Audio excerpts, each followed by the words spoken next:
Cathwell Stationery Services Limited announces its massive blowout sale on all stationery for school and office. Get copy paper at just $18 per ream.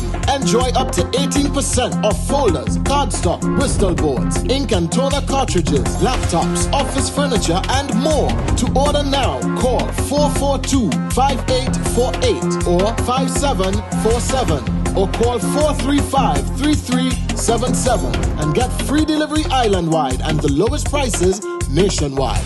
Or visit our outlet on Scott Street, St. George's, where we guarantee the lowest prices daily. Cathwell Stationery Services Limited, the reliable office supply people.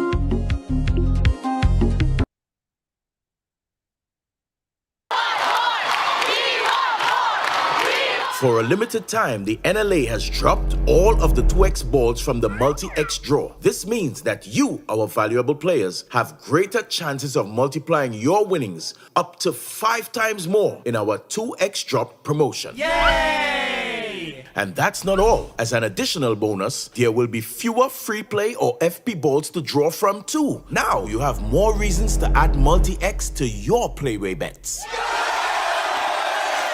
So, value your dreams, win your way, and multiply your winnings up to 5 times more in the NLA's 2x Dropped promotion. Promo runs until Friday, 20th October. Yeah. Welcome to Ride Along Live for today. It is Monday. Yeah. I'm on assignment in Grenada, guys. Nevertheless, I have a duty and obligation to fulfill, so I am here. Sharon, how are you? Big up yourself, Sharon. True diehard supporter, Sharon. Big up yourself. Big up and thanks to Rochelle Botang. How are you doing, guys? Yes, guys, it's my duty and obligation. No matter if I'm on vacation, if I'm on a cruise, it doesn't matter. My duty and obligation is to come at 6 o'clock, and that's our time. That's our time, right? That's our time. Correct? Exactly. So I'm happy, guys. I'm happy to be here again as we continue on a conversation that we started last Wednesday, right? For those of you who did not remember, we had this exclusive one-on-one conversation with Mr. Denise Charles. Now, Denise Charles was a POW, if you want to call it that. He was arrested during the Revo for an extended period of time. His claim was that he was brutally beaten, he was shot, he was abused, everything. It was terrible, horrible, the ordeal that Mr. Denise Charles went through. In fact, he had so much to say that we could not have completed the entire interview in one show. So I promised you that we'll come back and do a part 2. So here we are today. But today we have a little extra on top of Mr. Denise Charles' interview. Earlier today, I had an opportunity to meet with one of the only surviving members, right? He is widely acclaimed as the leader. He might dispute that, but that's what people think, that's what people say. Word on the ground is that he was one of the leader of the Mongoose Gang. So earlier I got a chance to meet with him, and you might be surprised. You might be surprised some of the things that was said, but stay tuned for that. So there's a whole lot to talk about, guys, as we try to put this historical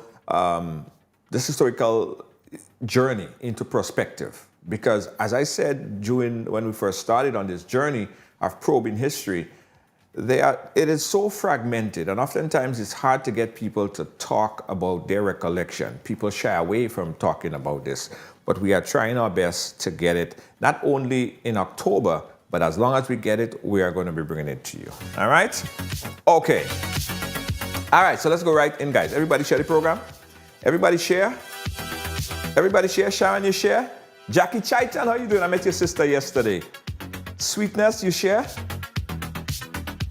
Good night to you. Dave Bertrand, how you doing? Big up yourself.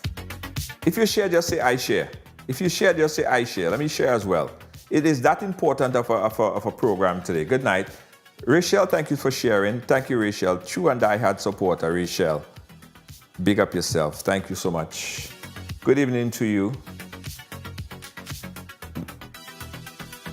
Jackie, okay, thank you. Okay, guys, so let's go. Let's start. All right, so let's bring back on the program here Mr. Denise Charles. As I said, and for those of you who did not get a chance to see the entire first part of this interview, I urge you to go back and take a look at Denise Charles' interview part 1. We are going to be making some reference to some of the things that we spoke about in part 1, but there were some key elements, key facts that need to be inserted in his story. Okay? Mr. Charles, welcome back to the ride. How are you doing today? I'm doing pretty good, Junior, and fellow Grenadians. It's a pleasure to speak to you on our history, even though it takes a lot to go back there, the emotions and all of that, but it is time that truth be told. Yes. Just for preview purposes, Dennis, I'm going to try to summarize part 1 of your story that you told. As a young boy in the Tivoli area, you were randomly picked up, and called a counter-revolutionary. You were arrested and thrown in prison with some of people that you thought was some hardened criminal, and was abused.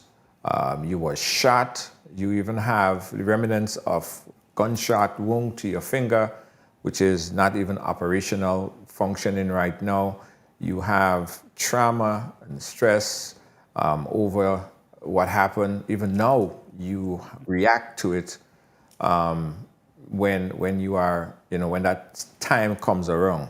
Yeah. So I want us to start, Dennis, again from that recollection of being shot at that point, and let's go into some other pieces of the story that we did not mention the last time. Let's talk about you being shot and why were you shot? Yes. As I explained on the last show we did, I pretty much was a little nosy, and I jumped off from my bunk bed, the cell that I was at. We had two beds.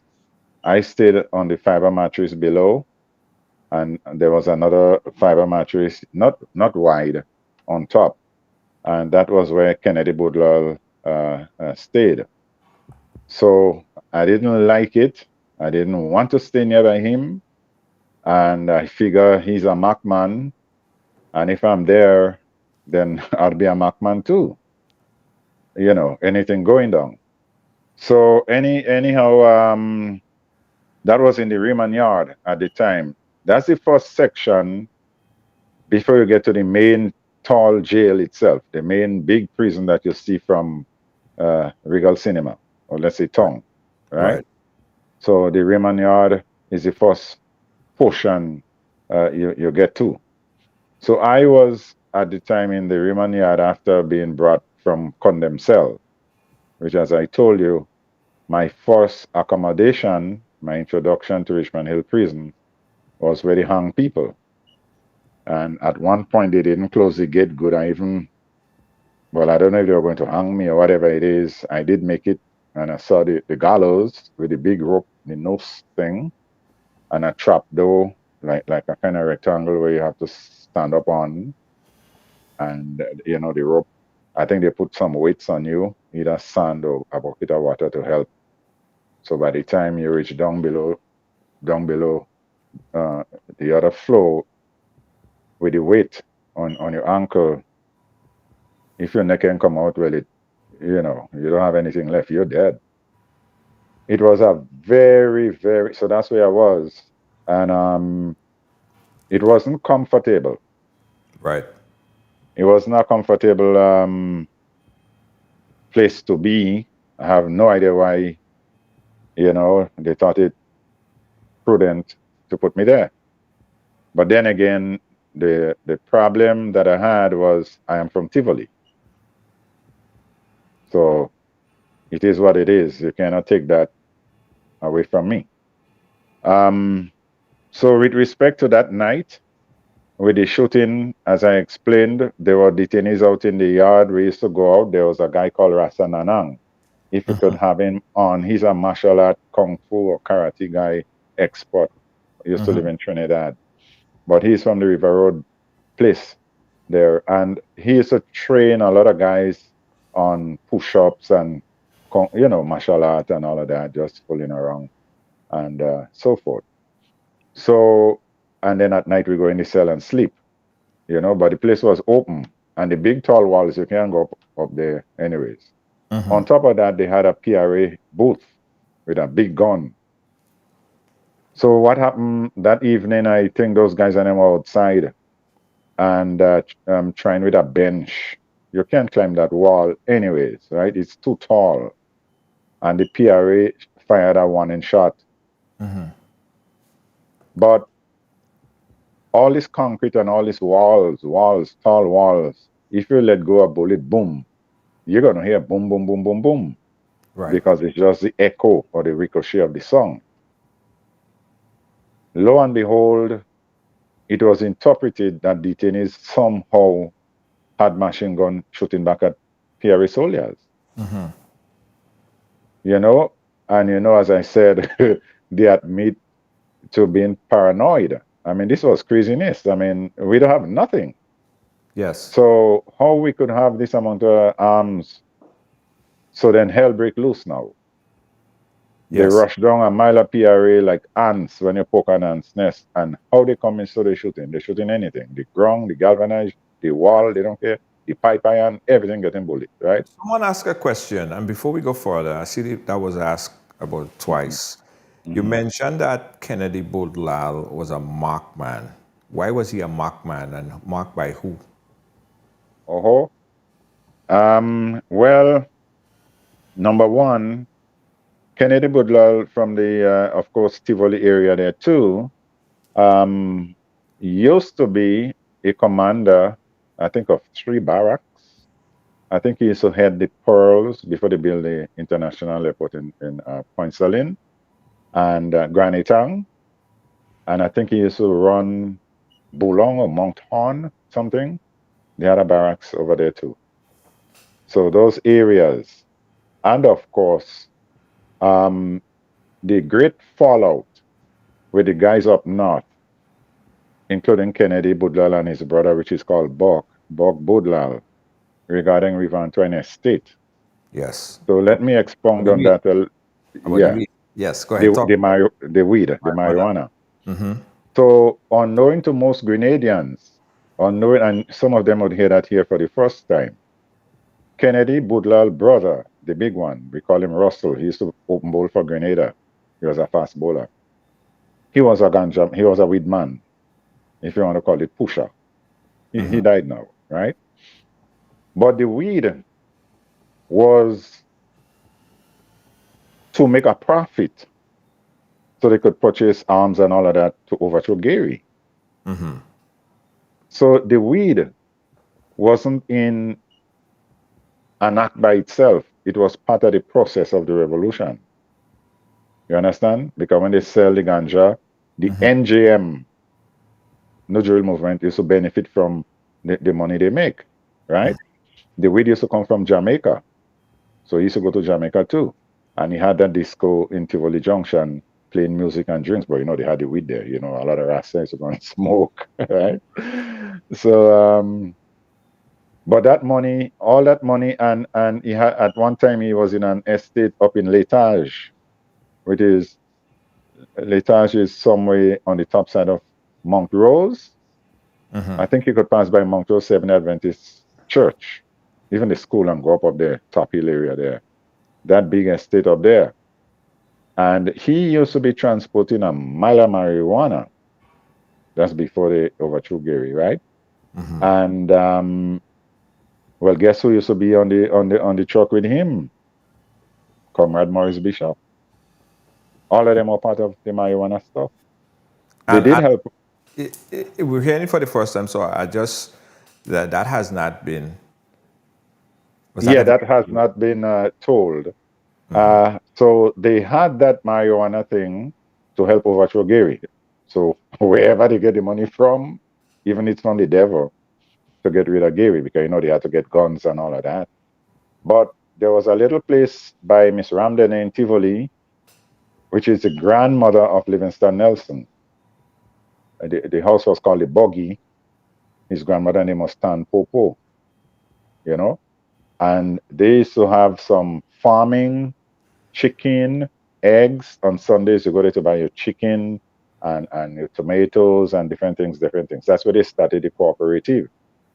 And folks like Teddy Victor, which they later jailed, and Ralph Thompson from River Road, which they poisoned in the prison. All of them used to be in Tivoli with those guys, but it was about revolution and getting rid of Gary, you know? Well, before that, they got rid of Belmar and so forth. So I don't want to go back too deep into that, right? The situation with Belmar.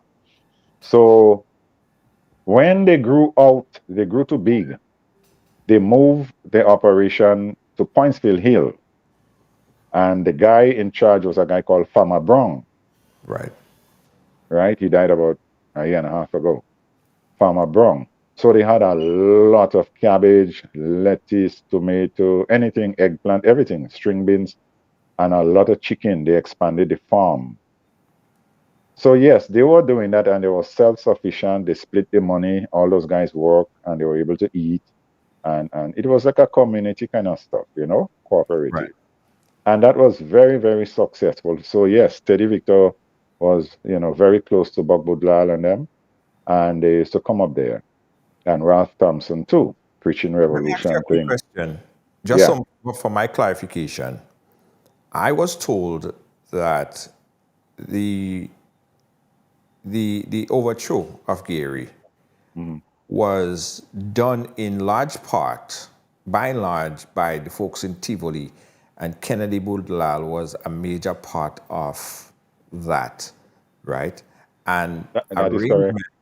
that arrangement, like taking over the Grenville police station and innocent Belmar, the killing of innocent Belmar, and the arrangement was that, and correct me if I'm wrong, the arrangement was that if the revolution went through, then Kennedy Budlal, allegedly Kennedy Budlal and the team in Tivoli would benefit from the marijuana, from Yes. the use and access to the marijuana.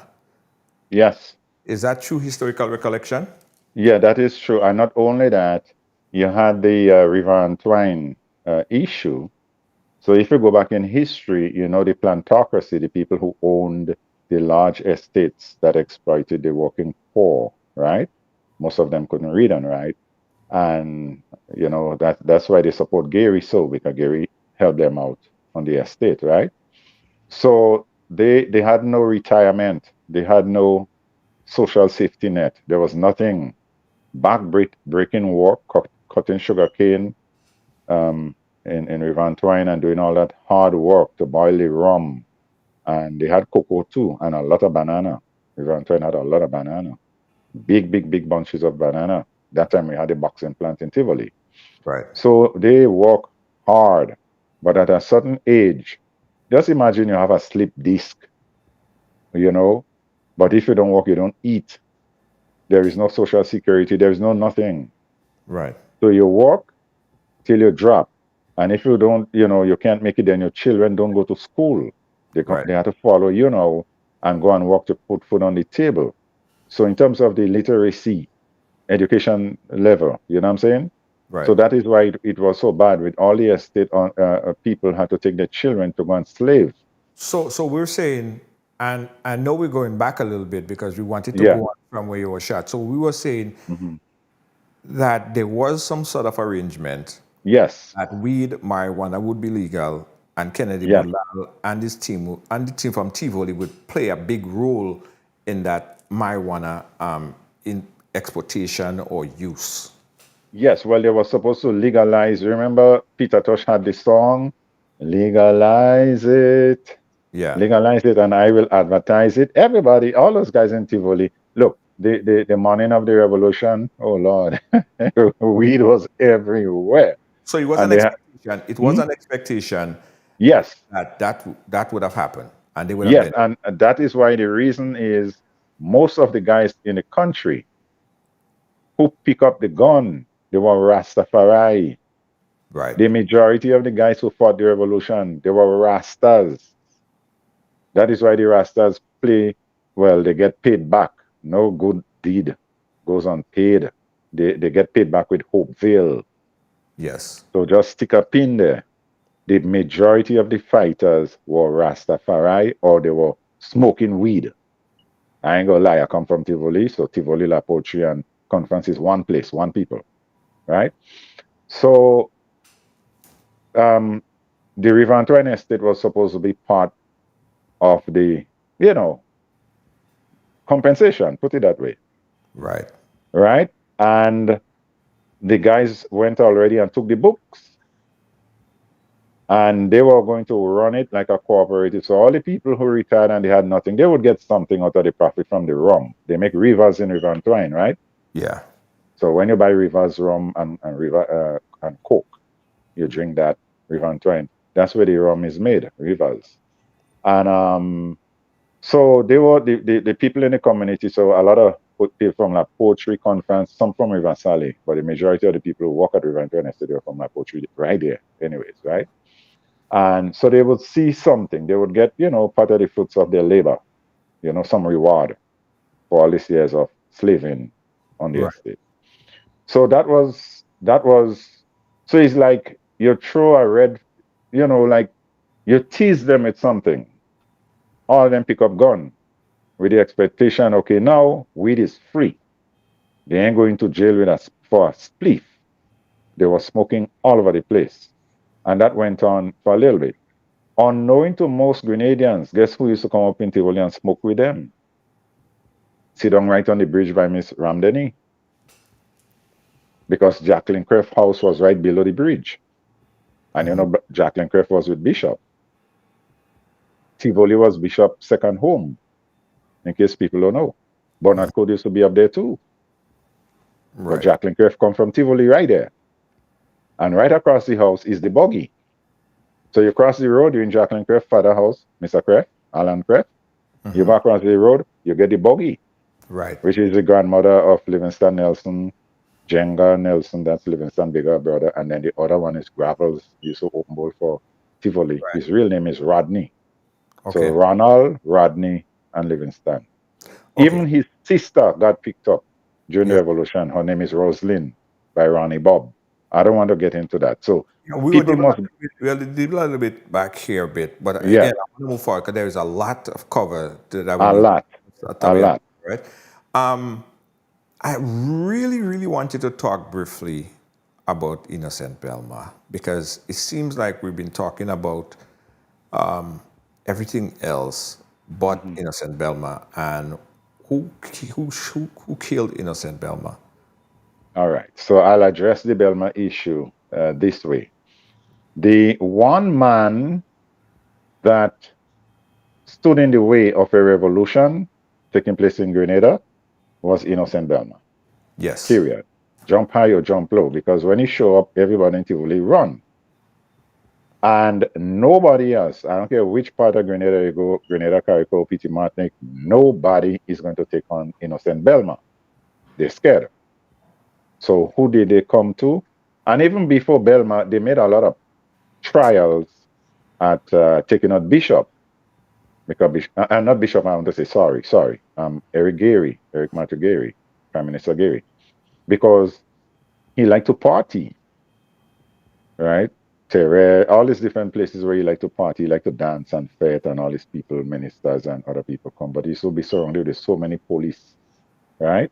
And Gary is not a tall figure where you could poke out his head. Let's say you hide over there and get him. He kind of short. He's not. He wasn't a big man, you know.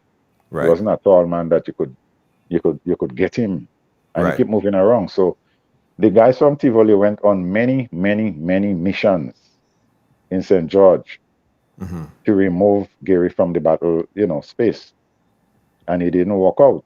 So when you're talking about true revolutionaries, because their cause was, and they firmly believe, now they realize they were used. They firmly believe in the cause of fighting for a better Grenada. What about And innocent Belmar? Let's come back to that. right, so innocent Belmar now stood in the way because they were scared of Belmar, nobody else. So Belmar had to go. Now, in Grenville and in the Pearls area, there was a guy called Mick, Yeah. right? So the conspiracies on how to get Belmar, way to get Belmar, and all of that, and took place between Pearls and Grenville. I don't want to call the names of the people in there that were involved in it, but even some of Belmar's own relatives, without calling anybody name, played a part in it, in luring him to where he was shot, right? And before they finally got him, they made a couple of attempts and he escaped by pulling into the lake in Granitown, driving fast around the corner because they were tracking him and all of that. Those guys used to stay all in the back of the waterfall, Annadale, and all of that at one point. They tried many, many, many attempts. Maurice Bishop wanted them to minimize and like get Gary head. Right. Because if they get Gary, they're good. But if they can't get Gary, then Belmar had to go. After Belmar go, then Gary have nothing left. I see. He was It's a a serious cakewalk. policeman. He was a serious He policeman. don't play, and he could shoot. He don't play. So they really, really, and just to tell you, they couldn't get anybody else to do it. They couldn't get anybody else to do it. So at that time, the Tivoli guys were heroes. They were revolutionaries. All those after, they were what you call um, wannabes. Right. After the fact, they become revolutionaries. Before, nobody knew about them. They were nothing. Right. But long story short, you had Ronnie Nyack was charged along with Lauriston, Kennedy Budlal, and Maurice Bishop took the case, and he won the case, and Kennedy Budlal was released and freed. Well, they did put a pong on him. When they found him, he got beat real bad. But who was telling Bishop don't represent Kennedy Budlal was Bernard Code, Right. Right. but Okay. Bishop did. And it did. Okay. I want to shift gears a little bit. I know we might be sounding as if we are stagnated in that portion of the story, but we're not. I just wanted that clarification. I remember Michael telling us the last time he was on the show that he specifically arrested Kennedy Budlal, right? And he was alleged to have been involved in creating the Molotov cocktail that was instrumental in the bombing at Queen's Park. Do you know about that? That cannot be true. That's a big lie. Which Michael? Michael Derrick Roberts? Yeah, I believe, if memory serves No. me right, and I could stand corrected. Yeah, I think stand corrected. Okay, Because at that time, Kennedy Budlal was already in jail. Kennedy oh, Budlal had known nothing about Queen's Park bombing because Kennedy Budlal was arrested during the day early. I got arrested when I came from the sugarcane field in Riverton Estate. Kennedy was in jail already, long time. okay, And I was shot. In fact, I was in the hospital when the bombing took place on June 19th. Kennedy was locked up in Richmond Hill Prison long before that time. okay. Well, I'm That going to that revisit. I'm going to yeah. revisit Yeah, he that. don't know nothing about that. He don't even know. He wasn't even out. Okay, let's Yeah, shift forward. yeah, You being in prison now after so many years, after yeah, so long period, and you were shot, yes, right? You also made recollection of a number of names. I don't want to go back down that route again because it's been yes, disputed. Your claim is being disputed by a number of individuals. yes. Did the person mentioned in the last conversation Was he responsible for doing anything to you, or you heard that he did something to somebody else? No, I didn't. It's not like I heard. I did an interview with the victim, Yeah. with the person that he brutalized. But did you see? Did you No, see? no, no, no, no, no. I was not in Hopeville. He took him from the prison, from the fort to Uh-huh. Hopeville to beat him up and bring him back, right? Right. So that person reached out to me, and on two occasions, collecting evidence and information for my book, I personally, right, interviewed him on two occasions. Once was in a church Right. in Brooklyn. There was a friend who died from Montrose, Neville. I can't remember Neville's last name. Maybe some of you listening could put it up.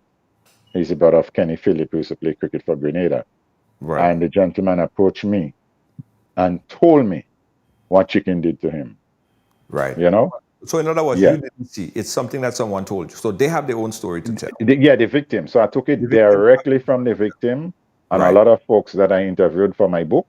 Right. Exactly, even Super, which is Emmanuel Charles, Yeah. also told me on the fort where Right. they hugged time on a chair and who used to come and practice kung fu on him because I think he's a martial art expert. He Right. said most of the other guys used to cover their face and all of that, kind of hide who they are. Right. But that certain person you're talking about, he ain't scared of nobody because he figure he could do martial art. Right. And he used to come and pong him soft, Again, handcuff. I just want to be very blatantly clear. Yes. You did not see this happening. You No. personally did Mm-mm. not see it. It was a No. story that was conveyed to you from persons who claimed Who that they were involved. who are beaten, and I could give you super number, Right. and he Fine. live right on. Actually, if you're going up, you're in Grenada right now. You're going up to Tivoli. As soon Yeah. as you get to Bamboo Bridge, his brother has a shop right there. His real name is Emmanuel Charles. No, I'll find him. But I'll find him. I'll find him. so go talk to him yourself and videotape it. I just wanted to just add that this is not something that you saw. Now let's talk about the Yeah. Mongoose Gang. Let's talk about the Mongoose Gang, right? Mm-hmm. What role did the Mongoose Gang play? And how, from your recollection, how was the Mongoose Gang treated in prison? Well, they were treated like king and well, I don't know. They were not no female, so I would say they were treated like kings, and that was amazing to me because when I was in the Raymond Yard, and they decide, well, one guy from, well, we used to call all of them Mongoose Gang anyway, because outside, that's what we know. Algeria people, Mongoose Gang. You're scared of them, is Mongoose Gang. And this is so wrong. I used to do it too, right? Not knowing better. And when they decide to bring me there, one of them, I used to call him Mongoose Gang too. His name is Warm.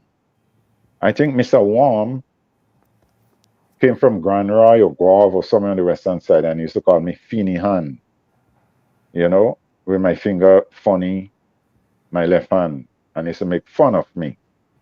But I was scared of him, and he used to call me that stupid name. I don't know what he mean by that. Anyhow, so they took me out of there. Other guys from Tivoli used to wash my clothes. We didn't have no laundry, no nothing. We used to press our clothes by putting it under the fiber mattress and lie down on it. So when you spread your pants this way and you put it, and when you lie down on it 2 days, it press. We didn't have no iron. Right. You know what I'm saying? So in the back, we go to the pipe, but I couldn't do that. So Tower, which is a tall guy, used to play drums. He used to be in Granite Town with the tourists playing drums and all of that. He's the same one when he was passed in Tivoli Junction. That's after I got shot and Tivoli people were demonstrating. They make him hold a marijuana plant. And they walk him up and down, and after they arrest him for being a marijuana mongoose. The guy was passing. He wasn't even there. And he wasn't even living in Tivoli at the time. Right. So he's the same Tower. He died now, He died. Right. And they took him and he ended up in jail with me. So anyhow, he used to wash my clothes for me. And then they took me and they bring me in the infirmary informed remain you're sick. You're not, you're informed or whatever. So that's where I got to meet the Mongoose Gang. I didn't want to go there. I figured they're going to strangle me because I'm from Tivoli and all that Gary Belmar thing, I mean, I had nothing to do with it. I did not want to go near. I rather stay with Kennedy and face what I had to face. But I can't fight. They took me there. So that is how I came to know all of them, including the same town you talk about, Alston Hood. Yes. Pram, Wheelie, Kaiser, Let, all those guys are them. Heads, Edric or Hedrick, whatever, all of them. They guarded me. They protected me. As I said, some of them knew my dad. When they come up in the country, they pass and take a drink by my father's shop and all of that. And they were like my father. And that same town you talk about, those guys were this. Look, anything that I need, if they could do it out and give it to me, they would do it. I never see them ill-treat anybody. They treated me with utter kindness, and they were not beasts as I thought. Right? I told you about Kaiser. I used to draw on the mahogany. I used to draw a Grenada map for him. He used to live in Jean Anglais in the back behind Belmont. You could take that road to come back Springs on top of the hill up there. So when I was released, I used to go and bring mango and oranges and all of that for he and his wife. So I adopted him like my father, pretty much, But Tan used to let me stay in his house in River Road when I was working for the Grenadian Voice, Leslie Pierre. Those guys were not beasts. And here the other thing, that so-called Mongoose Gang, when you're good at propaganda and you're doing a good lie, and Gary didn't push back, Jerry Romaine wasn't good at pushing back at the nonsense. Not one of the Mongoose Gang, not one was ever tried for any killing or any crime, not even busting somebody's head. I know they broke up demonstrations and they were rough, but the only reason they call them Mongoose Gang is not a gang Gary made to go and beat people. They work for the Department of Health. Because if you remember, Grenada had plantation with sugarcane, right? Yeah. So the rodent, big rat, they have sweet tooth. They like sugarcane. Yeah. So they used to eat the sugarcane at the bottom, which means they kill the stool, right? Well, here's what I have a very exclusive interview that I collected with Tan. I want to play that. Play that and I'll come back. And then we'll piece it together and we'll talk about it, because basically what I understood, and let me just preamble this a bit, guys. Basically, what we understood, me included, myself included, is that the Mongoose Gang was a ruthless set of people, right? And I've always tried to figure out, why were they even established? To just the whole idea of having them was just to beat up people. But after speaking to Tan, again, that's his story. From his recollection of it, it really wasn't so.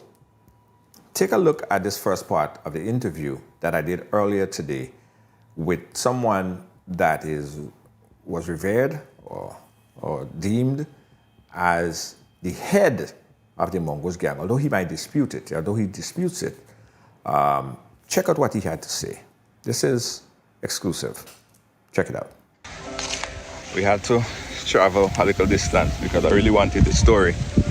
I want you guys to take a look at it. This is the only surviving member of the Mongoose Gang currently in Grenada, and we're going up to his house to chat with him. I'm interested to hear what he has to say. Take a look. Well, my name is Alston Hood, but everybody know me as Tan. Right? I'm originally from River Road. Okay? But let's go back to the Geary era. I was a supporter of Eric Matthew Geary. Right? And there are a lot of things that have been said about Mr. Geary himself, which is not true. And one thing I will tell you first, they say Geary had Mongoose Gang. Geary never had a Mongoose Gang. This Mongoose Gang originated from a gentleman from Guyana named Mr. Simpson.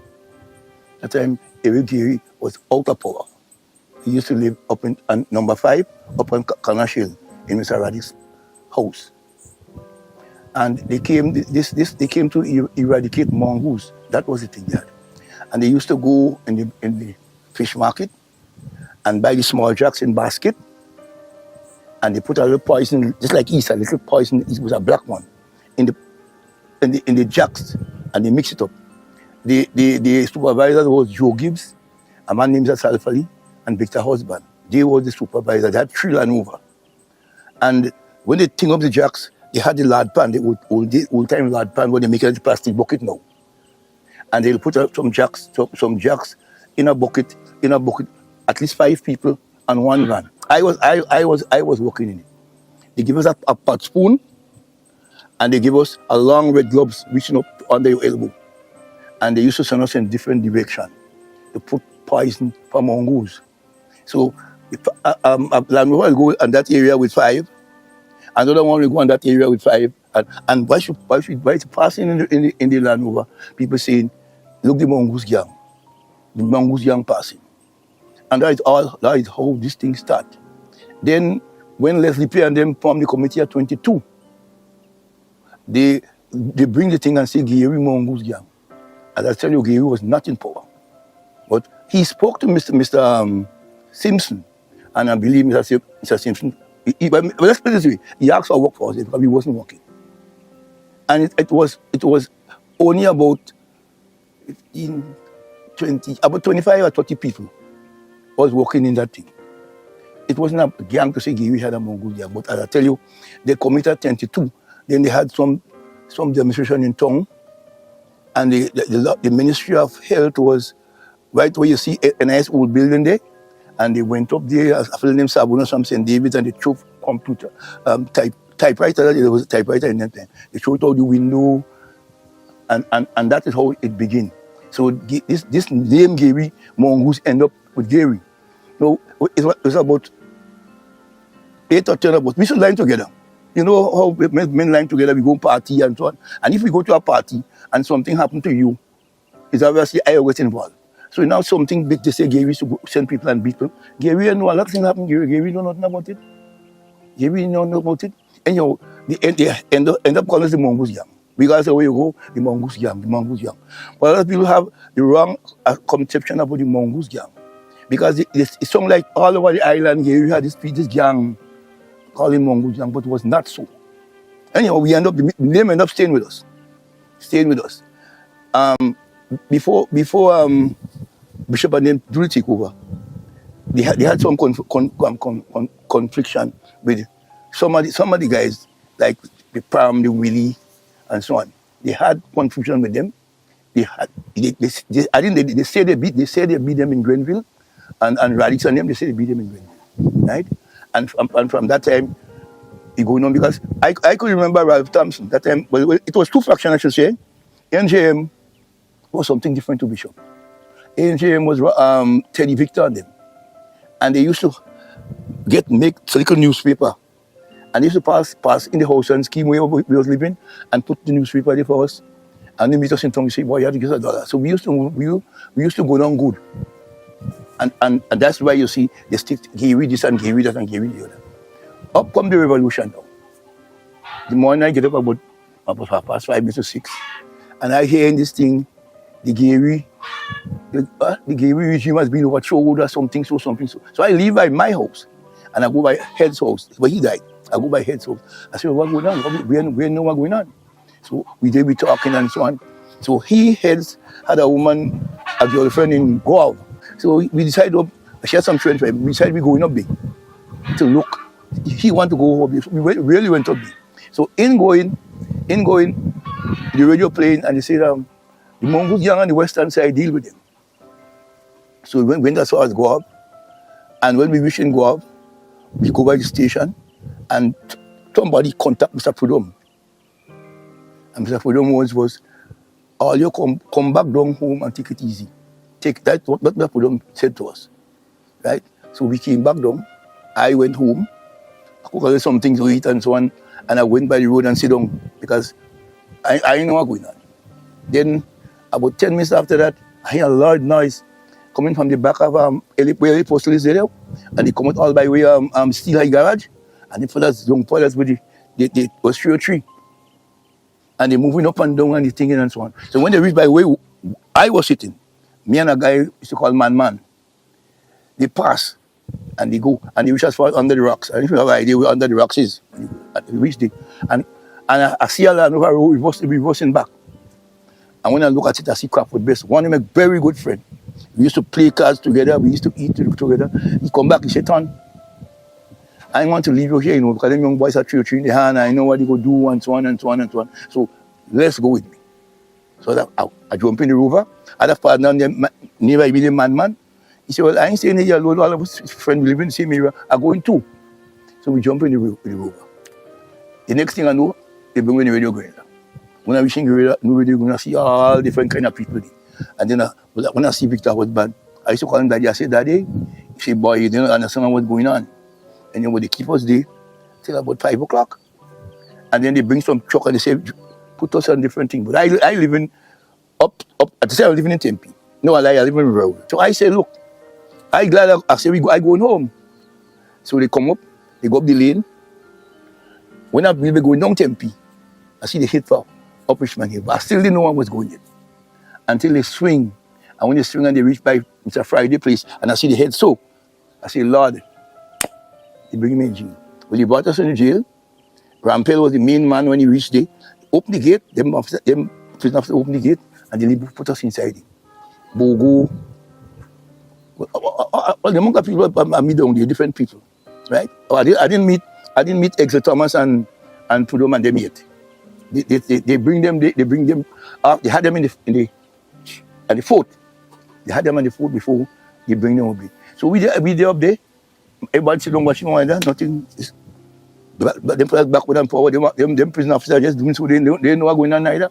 So they keep us. After they arrange cell, so they put us in cell, 3 in a cell, 1 in a cell, and all the time. So we was in that. Then a couple of months after the revolution, I see they start bringing people, all kind of people. They bringing in and just bringing them and put them there and so on and so on. So a morning, they come and they take Willie Bishop, Dolly Passy, Albert Clark, Philip Brizan, and Buck Brizan. And they go with them. They leave me. And they go with them. When the fellas come back, they say they bring them and they charge them for beating people and all kind of thing. And they give them a charge, they leave me. Then about 2 weeks after, they call me and tell me, get ready, you're going. And then they bring me down there. And then they tell me, they charge me over, they push a man head down in a toilet, bowl and all kind of things. Anyhow, we go in jail. Mr. Ned was the judge. Case called. And then they bring all of us guilty. So they give me about 28 years, they see, 28 years. Because I use the word Laja. So I don't know what you mean by that. But anyhow, I was up there. Then, when I said up there now, they start bringing people. Who I knew was PRA member and so on. I see they bringing everybody to the guy. They saying counter revolution. They bringing people in jail. You're crazy. Every day they bring people in jail. Every day. When I'm ready, he had a nice car. He could put 2 or 3. Just bring it in the jail. People for so they bring in the jail. Then they bring Mr. James, Commissioner of Police. They bring Exeter Thomas, Chessman Thomas. They bring Prudhomme. They bring Winston White. A set of people they bring. It's counter-revolutionary. And they have us in the jail. And, well, the only problem I had is one evening about 5 o'clock, I was in the cell, and I hear the cell door lock. When I watch, I see Gahagan, he have a gun, all around it hole, like, hole. Sorry, and I come out, he say, click. He said, what Gary ever give you? I said, Gary never give me nothing. Who the house you live in? I said, my house. I get a pay from my house every month. What Gary ever give you? And he start thinking, and I said, where you clock it thing? And he said, what Gary give you? I use the effort. And I said, give me nothing, so on. And he said, lock me back up. And he leave me there. And I remained there, all of us remained there until the invasion time. Well, no, before the invasion time. Long before the invasion time. They come and they say Bishop, they put Bishop on house arrest. And then they start a big demonstration every day because where I was in A landing and it has a wire mesh, so I could have looked down and see all the back of us.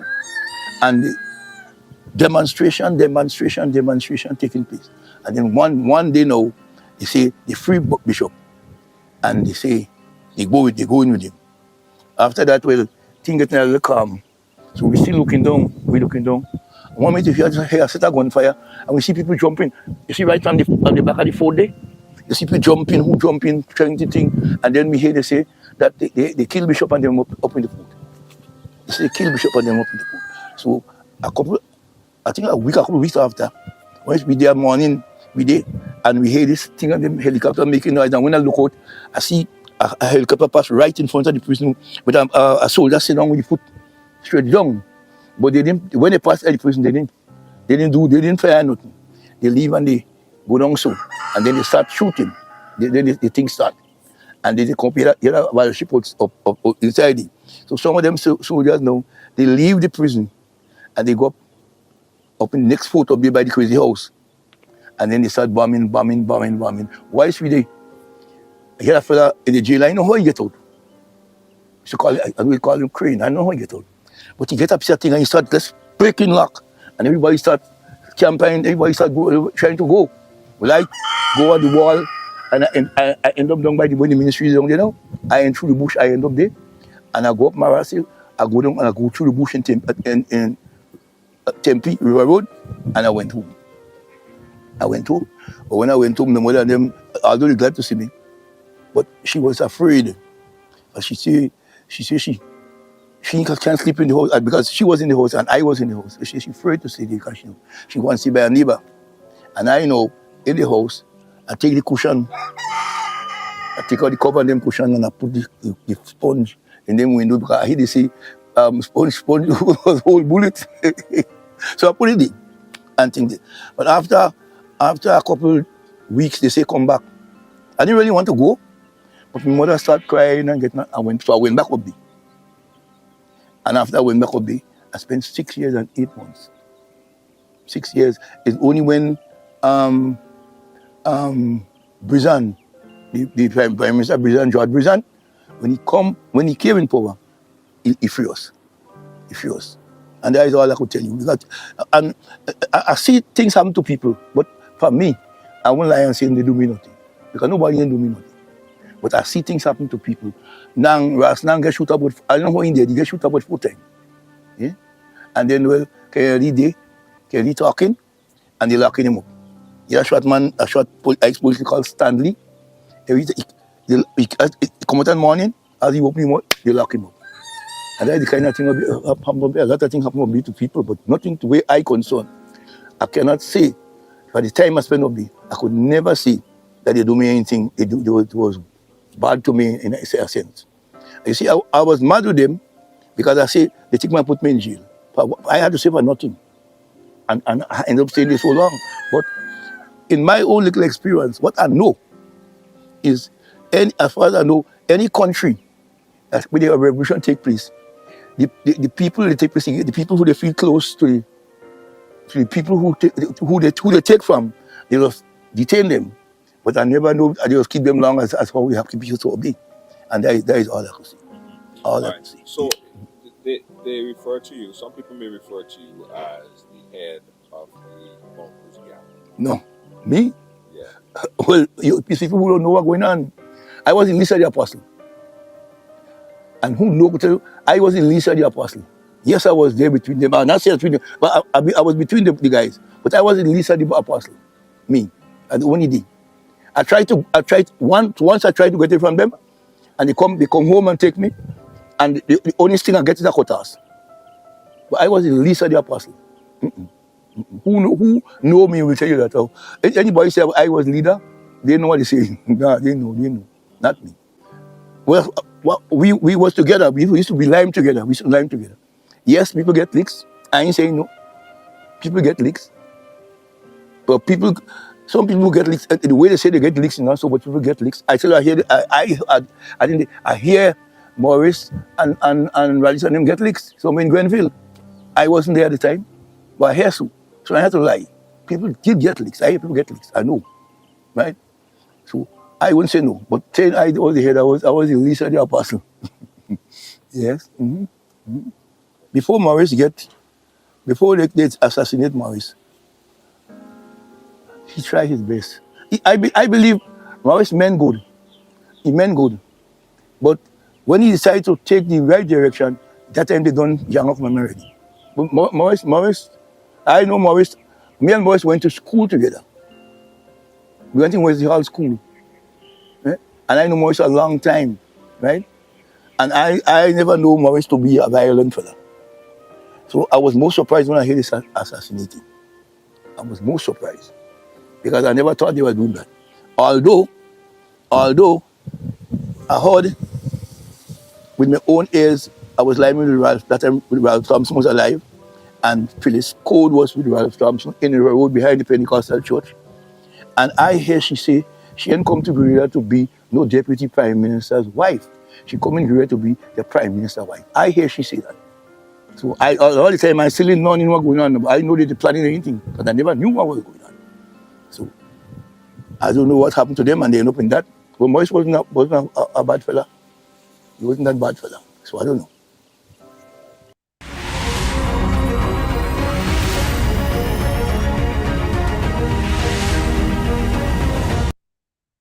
All right, so that was a conversation that I had earlier with Alton Hood. what do you concur with some of the things that he said? Yes. And he was a nice man. He was the closest to me. Although I was very close to Kaiser and Pram. And what he said, it's true. It was a gang. Gary had nothing to do with that. When they're trying to sell the idea that Gary created a Mongoose Gang to go and beat people and flush it, boy, I tell you, when you're good at propaganda, and mind you, those guys were educated too. And Gary did not push back and kind of dispel all that foolishness, just destroy it. You know what I'm saying? Like when I speak from eyewitness evidence or the victims. But a lot of people just rambling and saying things, and they can't even tell you 2 crimes in Mongoose Gang did. They can't tell you. If you ask them their name, they can't tell you. The bulk of Grenadians are talking about Mongoose Gang, Mongoose Gang, Mongoose Gang. Ask them what the Mongoose Gang did. And not only that, all of a sudden you have Mongoose Gang in Montreat, you have Mongoose Gang in Chantimel, you have Mongoose Gang in Guave, you have Mongoose Gang in Rose Hill, you have Mongoose Gang. Not true. They don't know what a mongoose is. They will not know. That was part of the Department of Health. So the lies over the years that Grenadians have to dispel and overcome, Junior, I don't know where we starting, you know. I don't know, because those things take root. No. What I want to tell you is what is called something we call context. You have to contextualize everything, right? In the framework of moving Grenada forward, you know, Gary was in power, tried to get independence for us and all of that. The GNP, and if you want to call them bourgeoisie, I don't like that word, but whatever it is, mostly the business people like the Ramdanis and the Purcell and the Nyack and the whatever, I don't know how to call name here. They were anti-Gary. Anything Gary did was bad. And anything bad he did was worse, right? So not even for independence, they wanted Grenada to get independent under Gary. They opposed it, including Maurice Bishop. Opposed Grenada getting in. Look, they shut down the place, you know. When the Queen came, they had to light up town with what you call Massanto or flambeau. You understand? And they had a penchant for striking and shutting down the tongue and the docks. So the boat cannot come and offload anything. No food. That is why all these River Road people went and break up by right and start looting, because they're hungry, they had to feed their children. But they were using any means necessary to bring down Gary. and using school children from McDonald College and other places to go and demonstrate, just for them to put down Gary so they could get power. So it was a power grab using school children. So in that context, the supporters of Gary, yes, some of them get houses in different places or land in Frequenty and Granners Valley, wherever it is, they go and squat. River Road had a housing scheme. You know, people get land from Gary in Telescope and all those other places, Mount Reach, right? They love Uncle Gary. So the counter demonstration, one demonstration to put down Gary, the people who love Gary, they counter demonstrated. Push come to shove. Hands start to pass, fight start. But they blame everything what happened. Right. Not talking about the many times Ralph Thompson, the same Ralphie he talked about. I saw him, I talked to you about him, how the Cubans cut him open from in front of his chest, below his rib cage and come to his back. Well, I understand is a pill they give him to slow poison him. Right? And they just finish him off with a Cuban doctor and all of that, a sergeant. I think his name was Rodriguez, we used to call him. But long story short, they were good at propaganda. Those propaganda stuck. Everybody in Grenada to this day talking about Gary had a Mongoose Gang. Gary didn't know nothing about Mongoose Gang. I say it all the time. They work for the Department of Health to eradicate mongoose. And I was telling you, the rat used to eat the sugarcane. Mongoose main meal is rat. Just like how snake eat snake, Right. mongoose eat rat. But then the mongoose were spreading rabies. So now they have to kill the mongoose now. Right. They understand the history of putting them together. Now, Well, right. if you and him was Yeah. in the same prison around the same time, how did he not see or recollect all the atrocities that was reported? Like he said that he saw, he saw instances of people being abused, but not on a wide scale. In fact, he was revered as one of the king of the Mongoose Gang, the head, the leader in some circles. Yeah, Yet, but they never abused him, they never beat him, they never shot him, they never did him anything. And he was not witness to a lot of these. I mean, he saw sporadically, but not on a widespread level. How could he have not seen yes, what was so I heavily? would explain. As I said to you, the Mongoose Gang, most of them are in the infirmary, where you have sick people. It's a different building. It is different from the main prison. Right. Totally different place. So they could be killing me in the main prison. That's before they build the detainee jail. Right.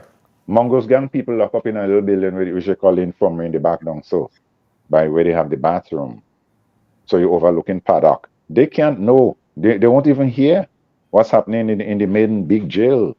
In fact, it's not even connected. It's separated. I see. He don't know. And then they never brutalize them. This is what I said to you.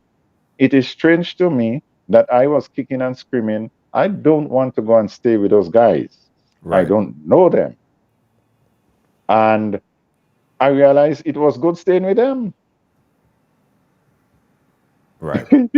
While detainees who they were dragging in, God knows how much coming in a month, under heavy manners, lock up 23 hours a day in a cell.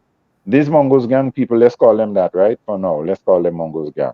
They're walking up and down all outside on the farm and all of that. So he's like, wait. I thought these guys were beasts. And Tan was not nothing. If you want to talk about the head of the Mongoose Gang, probably you ought to go to Dudley or Heads. Not Tan. Tan was a darling. And I think he spent some time in the hospital with me too. And then I used to go and stay in Tan house. Spend weekend down there when I don't want to go up in the country. I was working in the Grenadian Voice with Leslie Pierre at the time. Tan was a piece of cake. So when I got out of there, I'm like, I had to scratch my head. When you're young and you're gullible and people could influence you and all of that, you fall for anything people say.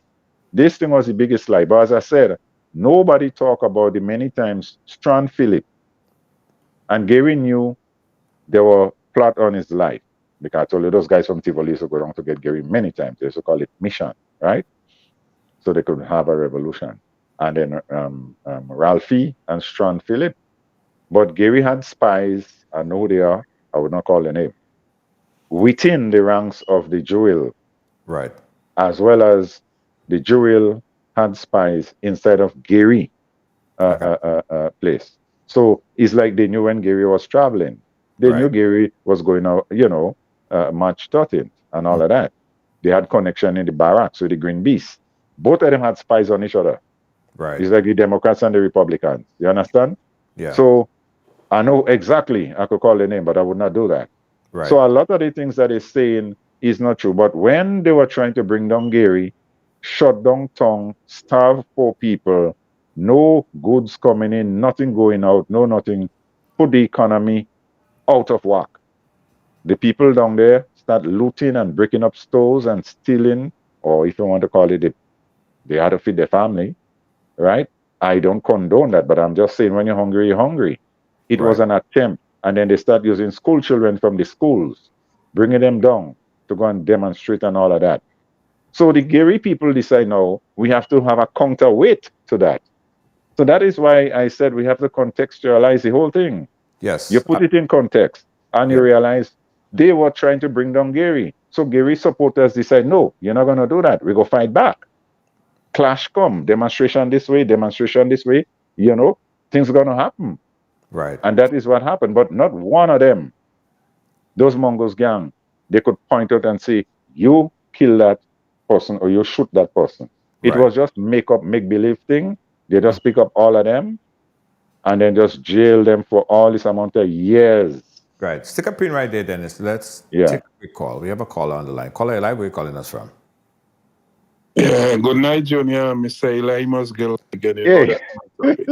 Historian Specky. Specky. You know I like them history. There. Yes. You know I like them. Dennis, a Hey. British my friend. I want to ask a question because I don't learn a lot from you, and Yes, I know Specky. a lot you said before. You say it from your heart, and I just feel your pain. But Yes, Specky. with the Mongoose gang, I kind of getting a little confused. Since a little boy, Yeah. I hearing about the Mongoose and wickedness they did. No, I want to ask you a question. So who beat up Bishop and Selwyn Stram and flushed their head in the toilet bowl and everything? Because a little boy, I saw that on the newspaper. And the second question is, who shoot Rupert Bishop, the Bishop father? Who wasn't the Mongoose gang? I just asked him because I was a little boy. Then I always follow my history. All right. Right. Right. Thank you, Specky. Specky, for the question because, those were questions I wanted to know, being nosy myself. I never thought I would be in a position where I want to document anything. I was just trying to survive while I was up there. But they keep bouncing me around all different places. So that's how I come to know all those guys. And by the way, if you see Tan again, tell him Dennis say hi. Because I used to stay in his house. Those guys were not anything close to what they portray them as. And not only that, I'm going to answer your question specifically in a minute, but like in Monkreach, those guys were not going and do Monkreach have banana and cocoa and nutmeg. They were not going and do sugarcane and poison mongoose. Chantimel too. But anytime you're a Gary supporter, you're a Mongoose gang or you're in the Mongoose gang. And this thing stuck right around the country. And that is a big fraud. It's a fallacy. That is not the case. Now, I'm not telling you they didn't push and shove and knock a head or two or bust a head because they're breaking up demonstration that wanted to overthrow Gary. So, yes, that did take place. And Tan alluded to it that it did, right? Break up crowd. Because it's one side and this side and that side. They did break up crowd. And it was a physical affair. And people get hurt and maybe bust head. Now, regarding what happened with Bishop and them, the amount of, I don't know, I cannot tell you the number of times they had an assassination attempt on Gary and also on Belmar, right? And I don't need to go into names and all of that. Those you already know where I'm coming from, right? Gary knew. Belmar knew too. They knew. Right? They knew. And apart from the guys up my area, Ralphie was part of it, and the same Strong Philip that Bishop gave the order to kill the night of the bombing. He was part of the plan to assassinate Gary many times so Bishop and them could take power. Right? They knew. Because they had both of them had mutual spies going back and forth, bringing news, bring go and bring come. Both of them knew. So when they had an attempt something in Grenville at Bishop, and them I think he spent a week and a half or two in Grenville police station, I believe, and they beat him up. But mind you, as I said, I don't condone no violence and no physical attack on nobody. Right, but was the Mongoose Gang involved in killing Bishop's father? From what I know, they had no evidence, nothing except the innuendo. Just put something on the stick. Because let me ask you, if they know who killed Bishop's father, you don't think that they would hang that person or execute them in Richmond Hill Prison? Try them and put them in front of a firing squad? How come they have never, in all these years of the revolution, they have never identified Tan? You killed Maurice Bishop's father. Right. Think, Grenadians, people listening to me around the world. Think, ask yourself a question. Use that upstairs in your head here. Think, if they know whether it's Pram or Kaiser, kill, they just love them so much, they don't want to try them for killing? You believe that kind of garbage? If they know the Mongoose Gang, that one here, kill whoever it is, they would not try them and put the evidence for the world to see? Maybe parade them in the market square and then go and hang them? You love them so much, you don't want to put them on trial? Use the common sense up here. So it seems what we're seeing here right now is almost like a rewrite of history, because we were taught that the Mongoose Gang was ruthless. This guy was the most ruthless. I thought so too. In fact, when I go home, I'm going to look for Tan. I thought he died. And he never took a cent from me for staying in the house anyway. The whole house was mine. Right. As I feel like, those things, and myself and Willie, we became good friends. Willie is such a nice man. And he told me he knew my dad because I believe he had a son in Hermitage. So he used to pass and take a drink with my father. And all of them, to be honest with you, although I was scared of them and I didn't want nothing to do with them, I didn't sleep good for the first couple of nights. In case they want to come and choke me. It wasn't so. They were up and down all outside the prison, walking up and down. Nothing. Right. And after the Cubans built the detainee jail, yes, we were locked up 23 hours a day in a cell while the Mongoose Gang walking up and down free. Well, you kill people, you should not supposed to be outside. True. Let's take a quick call, Dennis. Let's take a quick call. Caller, you live. Where are you calling us from? Hello. Hi, caller. Go right ahead. Where are you calling us from? Hello. I'm calling from Brooklyn. Brooklyn, New York. Go right ahead. I'm actually wanting to, I wanted to speak. I'm a little bit nervous because I just wanted to ask Mr. Denise Charles, and I know he knows me because I'm Brenda's daughter, but I think he spoke of my dad, Mick. So I never knew my dad was involved in anything. And I know I heard him talk about somebody, the person that they were scared of, that somebody killed him. They said, he said my dad, who used to be around Falls and Grenville, which I know my dad used to be around there. So I just wanted to double check to know if it's my dad he's speaking about. My dear, I would not talk about your mother because I promise you that I'm not going there, right?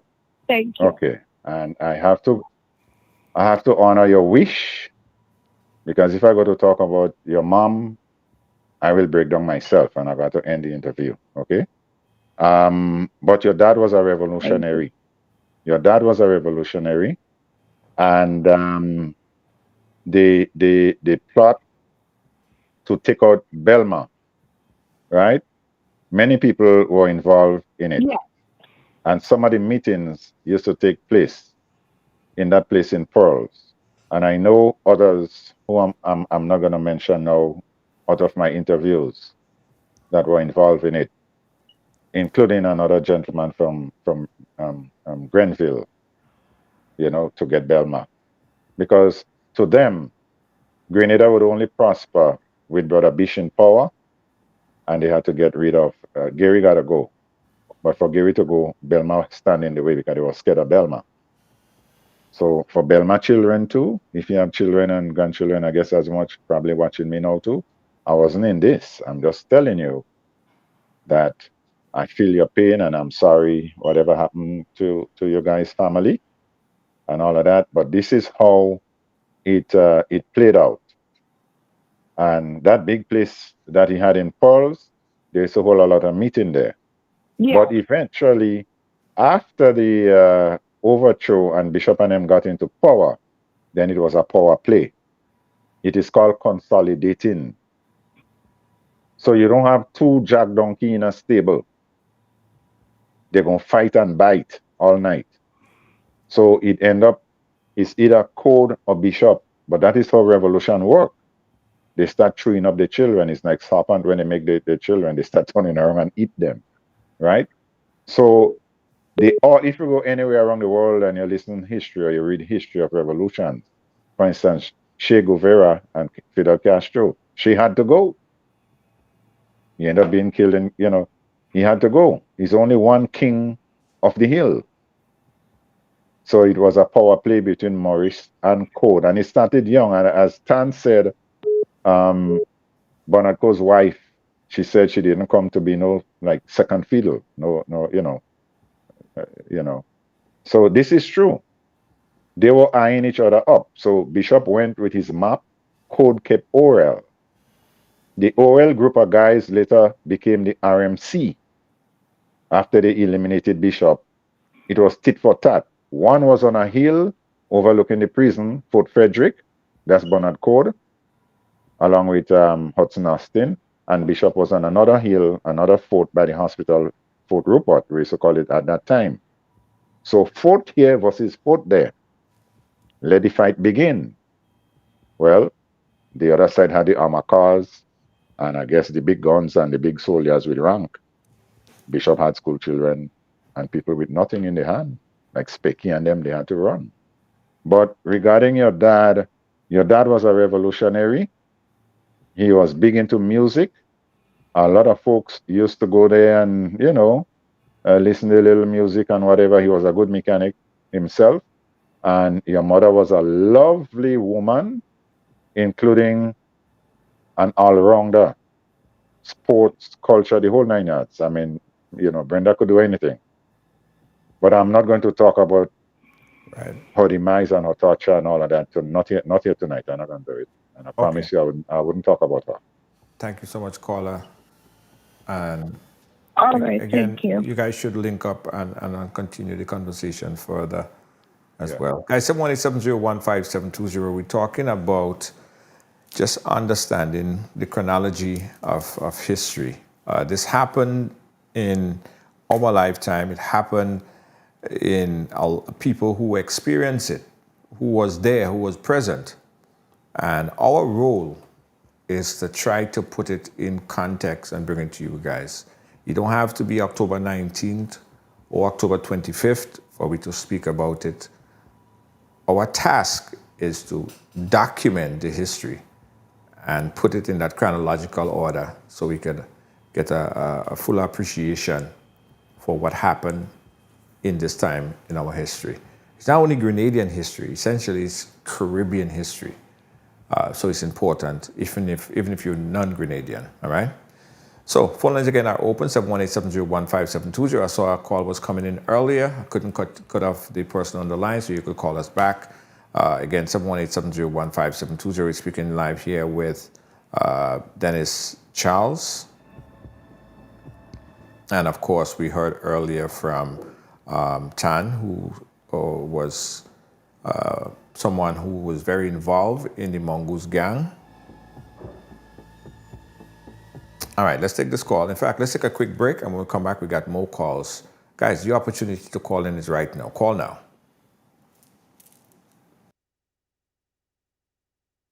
The government of Grenada, through the Ministry of Finance, is continuing the rollout of its tax amnesty initiative. The amnesty provides 100% waiver of all interest and penalties on all outstanding balances up to the end of December 2021. All taxpayers with outstanding tax balances and outstanding returns to file are encouraged to take advantage of this amnesty. All tax types administered by the division are eligible for tax amnesty. For further information on the tax amnesty, please contact the Inland Revenue Division at 435-6945 or 435-6946. Email tpshelpdesk@ird.gov.gd or visit our website ird.gd. Amnesty ends December 31st. All right, so we are back, and we phone lines are open again. Caller, you live. Hello, Junior. Good night. Hey, good night. Yes. Sorry, I didn't call you. Oh, you didn't call in? No. Okay, I thought you did. Sorry. Sorry about that. Okay, right. Again, guys, 718-701-5720 is your number to call in right now if you want to make a contribution to the conversation. Talking here with Mr. Denise Charles. Dennis, in the meantime, while we're waiting for a call, I want you to talk about the hospital and the hospital facilities. All right. There. So this one might be a hard one, all right? Uh-huh. Okay, so we're gonna go slow. So just bear with me. After sometime early in the morning, I was transported, being shot, to the Aqua ward, which is the first part of the hospital coming in. And I was put, we normally call it a stretcher. So I lay on my back, right? Mm-hmm. I was spread on my back flat with my arms open, and they have this thing extended like an arm to collect blood, and they put a bucket collecting blood. I didn't have much blood left, so the blood was 1 drip, 2 drips dripping, but it wasn't gushing down because all my blood came out at Richmond Hill Prison. And I was terrified. I didn't know if I would live anyway or die, because pretty much I should be dead already anyway. And a lot of clot blood and all of that funny looking, it dripped in the bucket. Yeah. And it was and they never give me an ounce of blood. They never give me nothing, or even tie here with a string or something tight to stop, the loss. And it was still in the late afternoon. They come and they got me, and they brought me upstairs in the operating room on the 2nd floor, I believe it was. And they gave me anesthesia. What they did to me, I don't know. All I know is when I come back, my hand banded up to my chest like that with a whole lot of bandage band up, So I was in a sling, in a sling. And so that, and the pain, once the anesthesia went out, it was a lot of pain. I think it was the next day, if it was that much, the next day, the nurses start coming to me and telling me I have to take injection. So I don't like nobody sticking with no needle. And I wasn't going for that. But they tell me they get a call from Richmond Hill Prison that we have to take, because some of the bullets the PRA soldiers had, they were poisonous. But that's the first time I know there is poison bullet. I later learned that you have instant death. I think it has a red stripe from what one PRA told me, but the others, they rot in your flesh. So you die slowly because, it wouldn't kill you the same time, like they have cyanide or arsenic or something in them. So I don't know the chemical composition. I don't know anything about that. But that came from Richmond Hill Prison. And it's like every 3 hours or so. So they stuck so much of that bottom here. Needle was going into needle, and the needle was real big. I don't know if you guys know cocoa knife, what we had sewing cocoa when you want to put cocoa in a bag. It was a big needle, and they had to pump. So when they pump all that stuff, wherever I am at, that's where I stay. And if I want to go on the other side, I have to bawl for the nurse to come and flip me, to twist me to the other side. And by the time it wear out and I could go in the bathroom and pee or something and I come back, is another nurse come again with another needle. Even at night when I sleep in, they would pour water in my eyes to wake me up, to stick me again. So they gave me needle. Needle was going into holes that other needle went in before. So my bottom and my underwear always had blood and blood spots on it. Left side, right side, I can't even sit on good. It was just whole. And they had to pump all that chemical like I was drugged, right? And I had to stay just so until him roll me tired, put me on the other side. But I didn't have a long window. They had to come back again with more needle. So eventually I tell him, well, you're going to have to put, there is no more place because my bottom was so rough, like a cocoa tree or something. And they start injecting me on my left shoulder because I said I'm right-handed. If you do that, I can't use the toilet, I can't bathe. Right? And mind you, when I'm bathing, I have one hand. I have to hold the soap with one hand. And when I go to bed too, the PRA had to stand up with his AK-47 in front of the door, even to use the toilet. Right.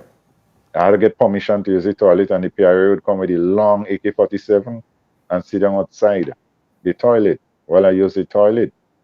So I go to bed, I sleep at night under the gun, I wake up under the gun, I go in the toilet with the gun, and all day there are PRAs with gun at the hospital. Like if I'm and this is your recollection of this whole story here is so amazing, right? You were treated about 100 times worse than the Mongoose Gang. Mongoose Gang.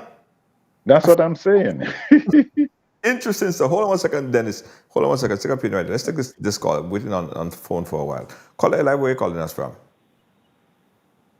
Yeah, I'm calling from St. Thomas, but originally from Greenwich. Hey, I have a question pertaining to Bishop. I want to ask him, in his own words, did Bishop was a bad person or the people around him? I mean, what is it that so many things happen and, well, I could say, well, Bishop being labeled for it because he was the lead. Can you give, in your own words, really who Bishop were or the people around him who polluted the environment around him? Okay. All right. Thank you for that question. In my hearts of heart, I worship Maurice Bishop. So I have to get that out. I wasn't a Gary supporter. My parents were not Gary people. Growing up in Tivoli there, everybody my age, young guys, is Brother Bish. That's what I used to call him. Even when I was there, initially I thought he would send and get me out to a condemned cell or wherever, call me in the house, talk to me and tell him put me on a bus. Right? Although my detention order was signed by Maurice Bishop, and my last conversation we had when they tried me, which they didn't have anything to try me for. So just imagine if they had nothing to try me for, and they couldn't even try the Mongoose Gang. Put it that way. So just put that in your pipe and smoke it. When I got outside, they rearrested me and gave me another detention order signed by Maurice Bishop of being in a plot to overthrow the government of Grenada. Well, I was just inside the courthouse and I win the case. Nobody come and testify. They had nothing. And I reach outside, instead of going and meet my mother and go up in Tivoli, you give me another order, put me back on a PRA jeep and bring me back again and lock me up again in jail. For another plot again. So there are two plots now to overthrow the government. I mean, so just wrap your finger around that. So in terms of whether he was good or not good or bad, I believe initially that is not what he wanted. And for some reason, I know a fish rot from the head, and he's the head of the government, a fish rot from the head. So, he has to take responsibility. But in the early days, he did promise free and fair election. He did. And in the early days, he was, so when the transition came and why he went in that direction, I don't know why he went there. But I believe the time came when he had to show that, and forgive me for using that word, that his balls was bigger than Donald Coat balls. In other words, who could do worse? Because you have to be a real communist, a real Marxist hardline, and then he start talking about putting people under heavy, heavy, heavy manners. Could it also be that a lot of the PRAs was taking matters into their own hand? That's because true too. they have dispute with other people, and they use the revolution at that particular time just to take advantage of the people. Because they was one with the gun. Yeah, that is true. But what happened when they pick up all kind of dog and cat, right, and bring them in there? Why didn't he say, okay, come, give me 10 guys, let me question them, I'm an attorney, and bring you evidence, and send them people, children home? He never did that. Folks were woken up 4 in the morning, 5 o'clock, whatever, out of the house in the pajama and end up in jail. And not only that, I'll tell you something you never heard before, and I want folks to listen and write it down. It is called A Train is Living. Right? I have that in my, so a train is living. What does a train is living mean? It means that the prison full and they're picking up so many, they got to make room. So guess who they release? Those convicts, those prisoners, and they're mocking us, right? Because we lock up inside, and now they're going and pick, okay, you out, you forget what crime they commit. And they it's like a joke, like a mockery, right? A train living. You release 10, 15 prisoner because you need the room, the cells, to put detainees who committed no crime. And those guys going home, not even serving out their sentence that they did things guilty. In fact, they used to tell us, you guys ain't coming out, I'm going home. I know where I'm going because I commit a crime. You guys are here indefinitely. You ain't going home. And psychologically, it used to be so hard on us because it is true. Our detention says indefinite. Jesus Christ could come twice and go back in heaven, and we're still in there. And it's different indefinite. It's different than, again, Tan, who said that he was given 28 years. But we'll get back to that. We got a call on the line. Let's take this quick call. Caller, where are you calling us from? Hi, good evening. I'm calling from Boston, Mass. Boston, Hi, Mass. Dennis. How are you? I'm doing fine, lady. This is Desi, Brejo's daughter. Ah, Desi, we just met in Florida. Yes. I have a question for you. Yeah. So, do you remember the Stanislaus brothers that got killed? Oh, They had my. left Hermitage and going back to Sautez. One of the brothers was supposed to go back to England the next day. Yes, they Daisy, I know. Coming from our house in Hermitage. I remember I lived in New Jersey, and there was one person that I was told that was part of the killing. I could Don't say call names. Don't call names. Don't call names. No. Well. Don't call names. Don't call names. Well. Okay. But I know they said he was from Hermitage also. While we was living in New Jersey, he used to be in our house. But I'm not sure. Well, he knew. He had to know that was our family because my mom maiden name is Stanislaus. Oh, okay. Right. So So you remember that, right? Do you remember, how all of it happened? Who was part of it? You don't have to say no names because you say you don't call no names. Yes. So that's a very good question. Elaborate a little on that. Yes. So I would not call any names for obvious reasons. All right. So yes, they were involved in the cadet. One of them was a big cadet, and they were friendly with Steve Lalsey, who was also a cadet. But Steve Lalsey would not join the PRA. Steve Lalsey is connected to Dr. Japal and all of that. You know how they close, right? Dr. Japal, Kenny Lalsey, all the people like that, right? So they were looked upon as, if you're not in the PRA and you're big joiner, then you're a counter. They don't need proof. You look like a counter, you smell like a counter. That's what they used to tell us, right? So Steve was a Mac man. So they were friendly with Steve. And, back then, guys do what they got to do, go and look for a little girlfriend, whatever. And they were coming back in the car, which is true. But the color of the car was something like green or greenish blue in that neighborhood there. And I could say to you, it could have been mistaken identity. I am not sure. But I can tell you that most likely one guy shot into his two brothers without naming names, and the other names I'm not going to say on the air. Right. Yeah. Okay. Thank you. Thank you so much, Carl. All right. Thank you. Yes. Again, guys, 718-701-5720. We're gonna be on for another 10 minutes or so we could get interactive with your questions. You could call in live right now. Again, 718-701-5720. Caller, you live? Hello? Yes, good night. I'm from the UK.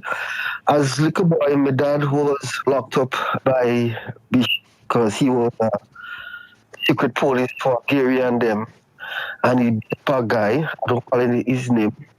And as little boy, we have to go down and bring food, and we have to stay hungry. And when we reach down there, we have to taste everything. And when we give your father the food, and he go with it, he's not getting the food. The parent was eating it, and they're laughing at him. And they had him blindfold. And the mother have to go and talk to the same FLJ my father beat up. And he tell her what to do for him was to release them. They charter them and tell them that they're going to bury them. And they had a tractor dig in. And they give them a cup to drink. And they say drink, and everybody free to drink. And when you drink, was a black stage tea. So in the ending, he said when you can beat them, you join them. So he joined them in the ending, and he become a militia. Oh, right. Are you related to Ethelbert John? No. He was my mother's good friend, but my father and a lot of chessmen, all of them make jail together. Okay. All right. Because Junior, I have to give you the names of a couple of the children who were born in prison. Do you know there were children who were born up at Richmond Hill Prison? Born jailbird? Born like giving birth in jail? Prison. During the Revolution? Yeah. Wow. All right. So that would be for another show. But regarding one of the daughters of Mr. Ethelbert, who was friendly, I guess, with your family, she contacted me the Monday after I came out from Junior, the following day from Junior show. And she was crying too much. She was crying and I had to go out. So yes. I had to be strong to go out there. How it started with my dad, he come out and see after the cow, and when he coming down, the guy tell him, drop the cutlass, and he say, why don't run, man? The go around work to do. And my father, I see what I just go and see after me cow. And just so they arrested him.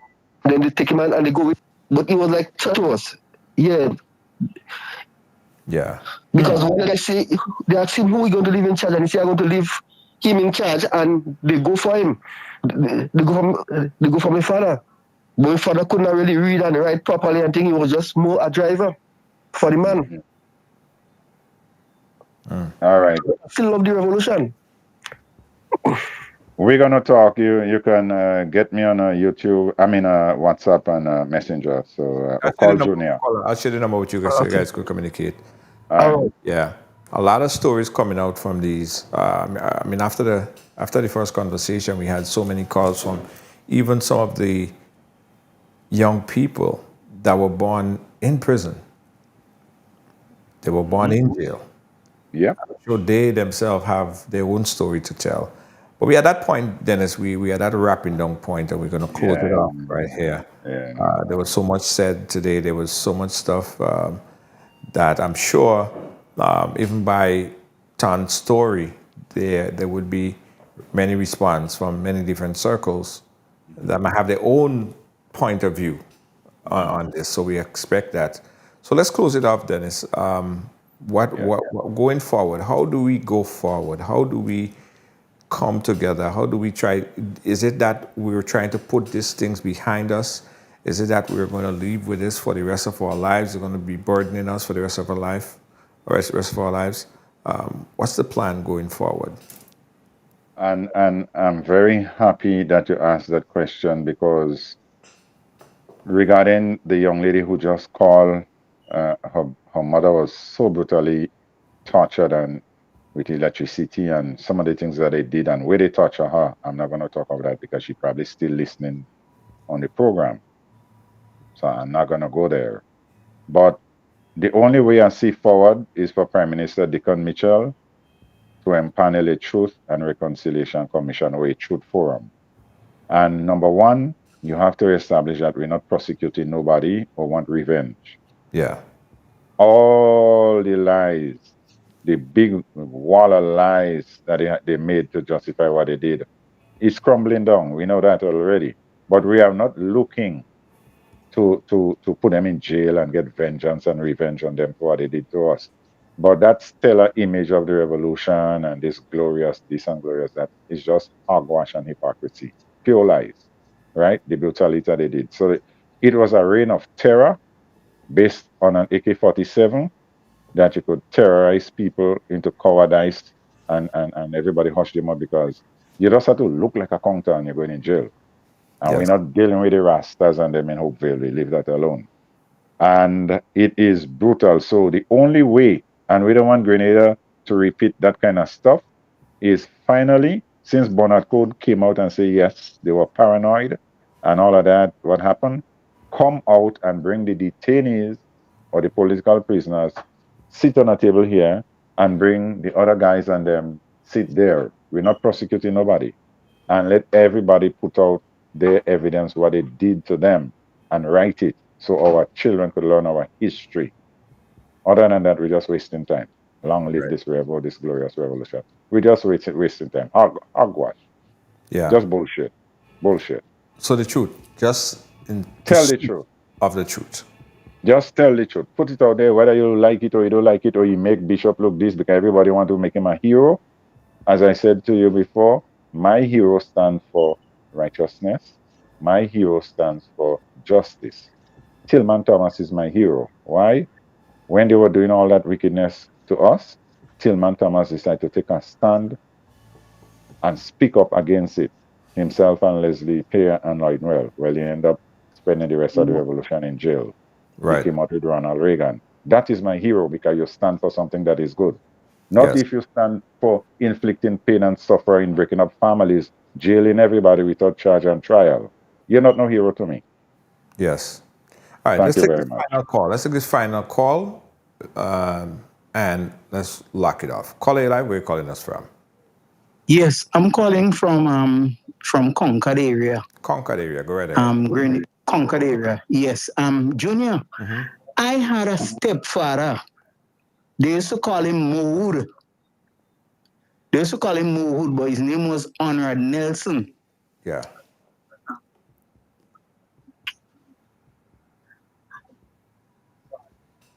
Name Honorad.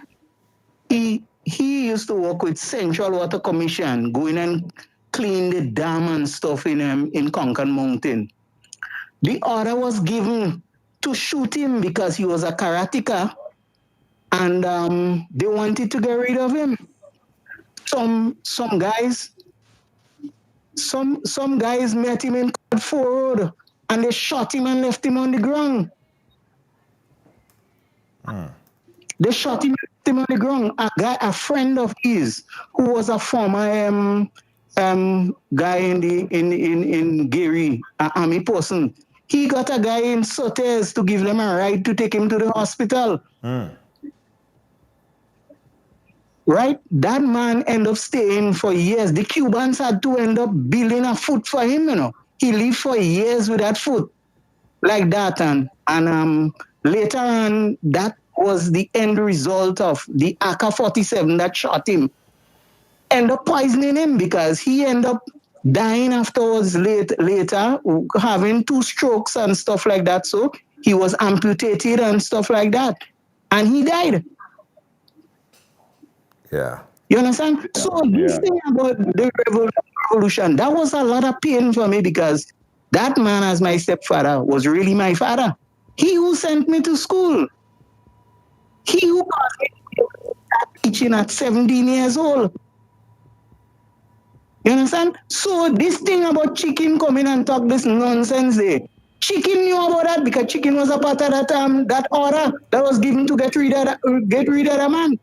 Well, I know a lot about Chicken, and don't worry that Chicken, don't worry him. May the Lord, as I said, the good Lord above, Junior. Yeah. So may He look down with mercy on them. I needed to share that. I just needed to share that. Thank you very much. I call it. Thank you so much. Let's wrap it up here. Guys. Yeah. Everyone have a story to tell. And that's what we're all about. There are many more stories that will be told. And again, we don't have to wait on October 19th, October 25th, March 13th to share this story. We are in pursuit of the historical facts.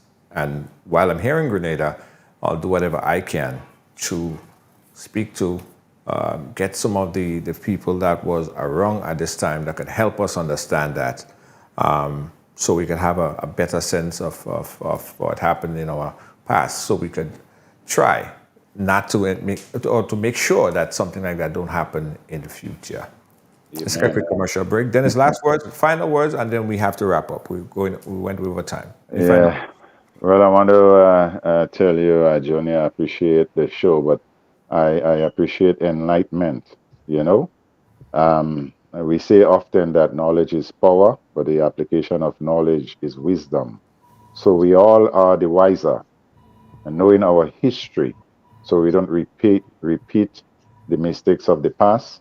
Yes. And we don't latch on to just propaganda and, big dirty lies that they fooled us with over all these years. Over 3,000 detainees in just 4 years. If you divide how many months in 4 years, just see how many detainees they arrest every month, and they can't even charge them with a crime. That wasn't no glorious revolution.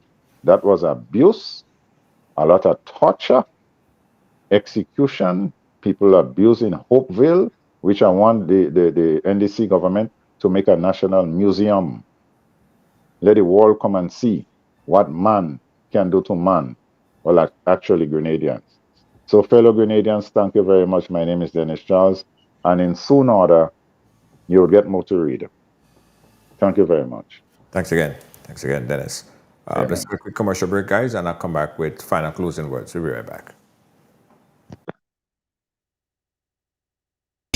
As we celebrate 50 years of independence, I love my Grenada. Made in Grenada presents the celebration of 50 years of Calypso. Open me a beautiful night, honey. One stage. No, not so fast. One show. Music holding me, controlling. Grenada's best Calypsonians performing Grenada's greatest hits. Don't take it out. Sunday, February 11th, 2024 at 6 p.m. sharp, Grenada National Stadium. More information coming soon. When the DJ play Peter Humphrey, she raise she hand and she tell me, making no place sweeter than home.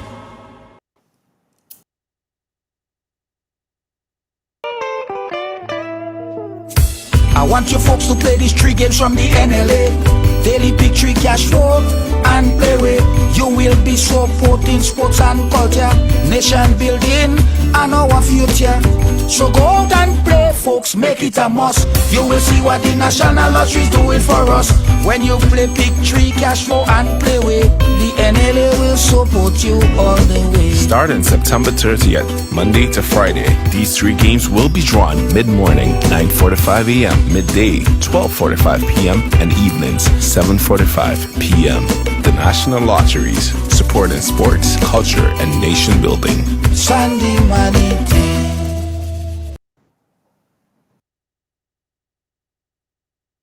The Ministry of Tourism and Economic Development and the Grenada Tourism Authority extend a warm welcome to visitors and returning nationals visiting for Carnival and summer vacation.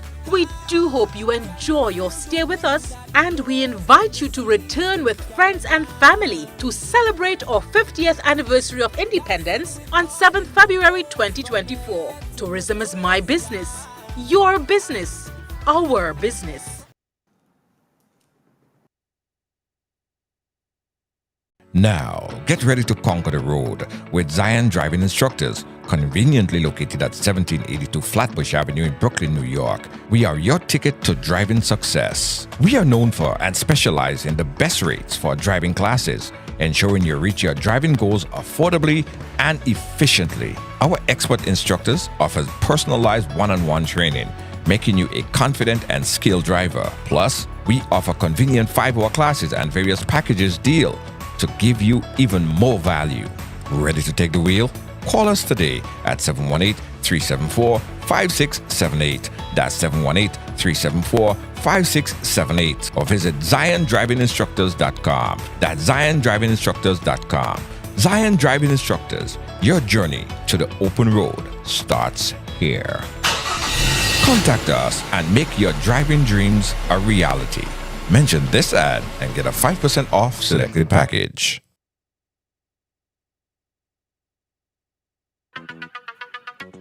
Yeah. Tomorrow, guys. Tomorrow, the 31st to 31st of October. If you're in Grenada, all road leads to the Carnage. All road leads to the Carnage, guys. It's the 50th anniversary official launch. And it starts at 4 p.m. sharp. Again, that's on the Carnage. Come and witness the official, guys. This is the official kickoff of the 50th anniversary of independence. The theme will be unveiled, and the song, there's a special remarks by the Prime Minister and others. It's a massive event on the Carnage tomorrow. After show featuring local Grenadian artists as well. Stick and stay. If you're not in Grenada right now, you could keep it locked to Ride Along Live. We're bringing the entertainment and full coverage from 4 p.m. tomorrow from the Carnage.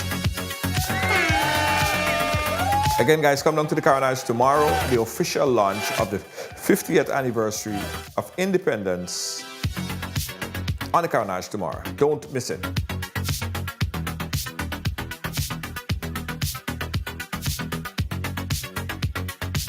Also, guys, don't forget that if you have not yet gotten your sweater, your t-shirt, your polo, your hoodie, you can get it right now at ridebuy.com. That's ridebuy.com. Order right now online at ridebuy.com. All right? It's going to be on sale. We are already on sale. We sold over 100 of these already, and it's a limited edition. So when you finish, it's done. No more, right? Limited edition. Get it right now. Click that link and purchase right now. It will be shipped directly to you.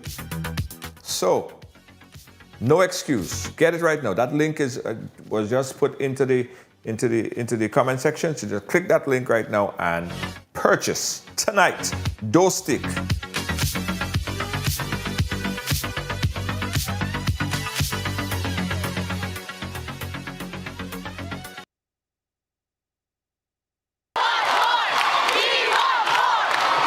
For a limited time, the NLA has dropped all of the 2x balls from the multi-X draw. This means that you, our valuable players, have greater chances of multiplying your winnings up to 5 times more in our 2x drop promotion. Yay! And that's not all. As an additional bonus, there will be fewer free play or FP balls to draw from too. Now you have more reasons to add multi-X to your playway bets. So, value your dreams, win your way, and multiply your winnings up to 5 times more in the NLA's 2x Dropped promotion. Promo runs until Cathwell Stationery Services Limited announces its massive blowout sale on all stationery for school and office. Get copy paper at just $18 per ream. Enjoy up to 18% off folders, cardstock, Bristol boards, ink and toner cartridges, laptops, office furniture, and more. To order now, call 442-5848 or 5747. Or call 435-3377 and get free delivery island-wide and the lowest prices nationwide. Or visit our outlet on Scott Street, St. George's, where we guarantee the lowest prices daily. Cathwell Stationery Services Limited, the reliable office supply people.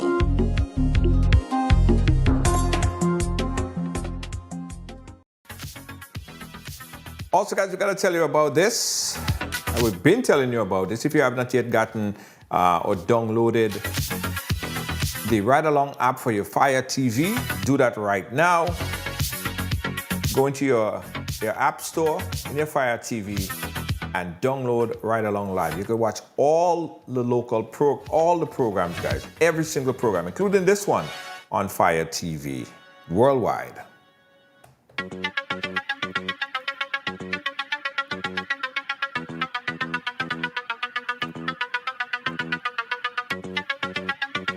Guys, this is not the end of our history probing on the revolution of Grenada. We'll continue to bring you more information and continue to make the calls because we want to bring it, right? So there might be folks out there that would have some information they would like to share with us.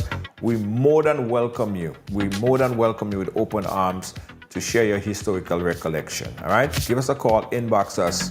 We want to hear from you. Also, if you are a small business, a micro business, or a big business, and you want to advertise, you want to spread the word, you want to get this information out there to a massive viewership worldwide, please give us a call or inbox us. We have some great deals, especially for November, right?